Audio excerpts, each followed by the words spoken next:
Victory day സംഘടിപ്പിച്ച് LDF. പരിപാടിയുടെ ഭാഗമായി ചെറുപ്പളശ്ശേരിയിൽ വാദ്യമേളങ്ങളുടെ അകമ്പടിയോടെ വിജയാഹ്ലാദ റാലി നടന്നു.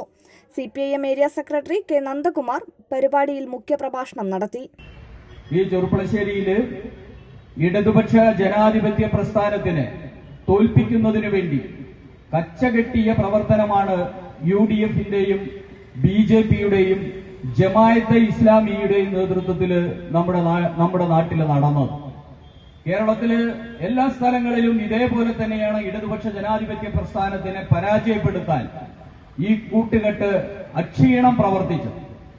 അതോടൊപ്പം തന്നെ ഇവർ നാട്ടിലെമ്പാടും പടച്ചുവിടുന്ന നട്ടാൽ മുളയ്ക്കാത്ത നുണപ്രചരണം നമ്മുടെ നാട്ടിലെ ജനങ്ങൾ ഇപ്പോഴെങ്കിലും അതൊന്ന് പൂർണ്ണമായി കൊണ്ട് മനസ്സിലാക്കണമെന്നാണ് ഞങ്ങൾക്ക് അഭ്യർത്ഥിക്കാനുള്ളത്. നഗരസഭാ chairperson KT Jamsiya, vice chairman C. Jayakrishnan, CPM നേതാക്കളായ MC ജു, ബാലകൃഷ്ണൻ മാസ്റ്റർ, മണികണ്ഠൻ, ബിജു, ലുക്മാൻ, CPI നേതാവ് സെയ്തലവി തുടങ്ങിയവരും LDF-ൽ നിന്ന് വിജയിച്ച 17 കൗൺസിലർമാരും പരിപാടിയിൽ പങ്കെടുത്തു.